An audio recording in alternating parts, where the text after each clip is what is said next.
It's a rainy day here at Forgotten Gear Restorations. I just got finished running through ankle-deep floodwater, rescuing all the neighbors' garbage cans that were floating down the street and obstructing the drainage. So I decided to come in and work on some amps, just to soothe my soul. I'm working on a Jackson here. Jackson Ampworks, to be specific. This one's a Newcastle 30. No, it's not a beer. It's their take on an AC30, I bet. Well, this one's giving me some trouble right from the get-go. I can't even get into it. Will I even be able to work on this thing? Let's have a look and find out. Hope y'all are staying safe out there. Don't forget to like and subscribe. Bye. Got this feeling down deep in my soul that I just can't lose.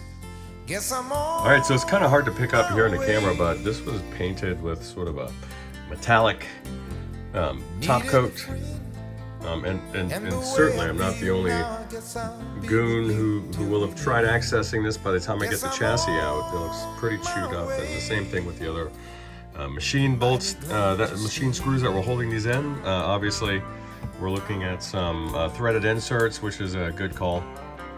I'm wondering if this back panel was placed back on before it was fully cured. And I'm asking that because it's I'm having a hell of a time getting this thing to budge. And there's not a lot of wood to work with on the sides for applying torque, so this is what scares me. Let me see if I can come up with something. Dodge. This is an inverted shot of your Jackson Ampworks Newcastle 30. Does sound like a frothy beverage, doesn't it? But there's some challenges. There's some challenges that I'm dealing with. I got to tell you about them.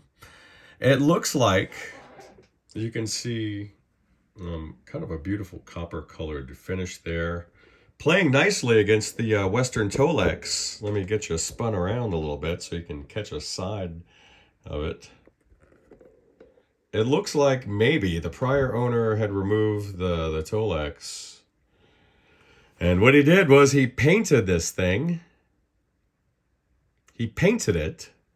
And then before it was fully cured, he reinstalled it into the cabinet because I cannot remove this rear panel, which is like the other AC30 variants, holding the chassis in place. So I've used a very gentle panel removal tool, which allows me to apply some gentle prying force. However, that has availed us nothing, or to no avail, rather. And we're sitting here in the exact same predicament that we were in when I started earlier. It looks like if I take you up right here, you could probably see along this path here that the prior dude, and you could especially see it right here, you see that little distortion there, had inserted a pry tool, and you can see where the Tolex has been distorted and even some of the wood.